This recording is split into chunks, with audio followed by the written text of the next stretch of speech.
So I was so excited for the Ulefone U Pro, and believe it or not, I am just as excited, if not more excited, for the Ulefone T2 Pro. And I got two main reasons for that. Number one, you thought the Ulefone U Pro had slim bezels, and it does have slim bezels, I'm not going to deny, but the Ulefone T2 takes bezel-less to a whole new level, beating even like the Xiaomi Mi Mix 1, which is very impressive. And the second reason is that because it has a Helio P20 chip.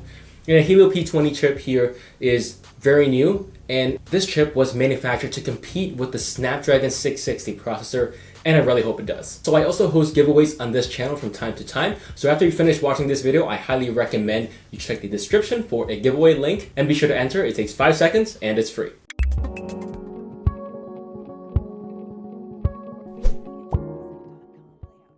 So let's talk about the Ulefone T2 Pro specs first. So Ulefone T2 has some pretty insane specifications. It's got a Helio P70 processor, that is what I'm very excited about. It's also got a massive 6.7-inch 2160 by 1080p display. And the aspect ratio here is a little bit weird. It's 19:9 instead of the regular 18:9. It's also got 8 GB of RAM, complete overkill in my opinion, and it's also got 128 GB of storage.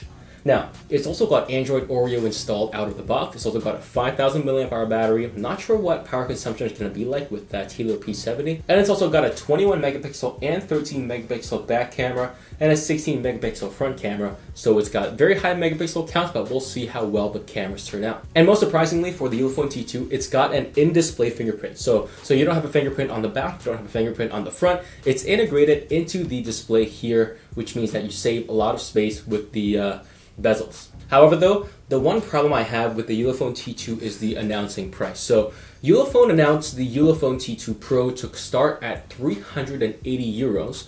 And if you convert that to US dollars, that's like $470. That's like the exact same price as the OnePlus 5T, which I have somewhere here. OnePlus 5T, just as expensive as this phone, which has a Snapdragon 835 processor. Now that we've gone through the specs of the Ulefone T2 Pro, I want to talk first about the body that you see in this video over here. So the back of the phone is glass. I'm not a big fan of glass phones. It's also got a metal frame, which is fine. Now if you flip the phone over to the front, the bezels on the front are absolutely insanely thin. You can't even tell that there are bezels along the side of the display. It's that thin. However, I really don't know how it's going to work with that little notch. I mean, just because iPhone does a notch doesn't mean you have to do a notch. And the notch, I'm not sure how that's going to work. And if you look very closely, there's also a curved edge around both sides of the screen. And you can see that it's actually cutting off some information. So we're going to have to see how well that works in the future. Oh, and also this display actually looks pretty insane. You can see that the contrast on this display is insanely high. So we're gonna have to see how good this display is. I don't know if it's as good as the Smartisan Nut Pro 2. Hopefully it is, but if it isn't, then we'll see how good the display is. So it's also got a 5,000 mAh battery. Now, I don't know how efficient the Helio P70 is going to be, but if it's half as efficient as it's claimed to be, then it's gonna have great battery life. I think it will match or even beat what you have on the Xiaomi Mi Note 3, which I have over here, with the Snapdragon 660 and a 3,500 mAh battery. That's a lot bigger of a battery. And if the Helio P70 matches the Snapdragon 660 in terms of efficiency, it's going to be crazy. Now, this phone is going to come with Android Oreo, which is nice. But the most surprising thing to me is that this phone has an in-display fingerprint sensor, which means that it's most likely got to be using the Synaptics fingerprint sensor. And I'm very surprised that they've managed to integrate that so fast into a new phone and release it at MWC as well. And I just want to see how well it works. Apparently it's slower than a regular fingerprint sensor on the back, but it should still be good enough for regular use. Now onto the Helio P70. And the Helio P70 is positioned as an SD660 competitor. So what you have are 4 low-power Cortex-A53 cores, 4 high-power Cortex-A73 cores, which is the exact same setup you have in the Snapdragon 660. However, the difference is that the Snapdragon 660's chip is a custom cryo chip, which does have, Snapdragon secret sauce in it. This one is Helio's version, which probably doesn't have as good or as much secret sauce as the Snapdragon 660 version, but still, it should have good power consumption, good battery, and good performance. So this is also based on the 16 nanometer, 12 nanometer FinFET technology as well. Now, there is a unofficial N22 score floating out there for the Helio P70, and I gotta say, it looks pretty fit. So if you look at the score and you break it down, it says a 75,000 score for the CPU. Now, if you look at what the Snapdragon 845 got, it got a score of 70,000. So there's absolutely no way that Helio P70 is able to beat the Snapdragon 845 in terms of CPU. It's either some trickery on the part of Mediatek, or they are just faking the photo outright. Now the GPU score of about 30,000 is actually more realistic. It's on par with the Snapdragon 660 that you find in the Ulefone U Pro, Smart Zone Up Pro 2, Xiaomi Mi Note. Now since we don't really have a quote-unquote official benchmark for the Helio P70, Mediatek actually released some Geekbench scores on the Helio P60 at MWC, which is official.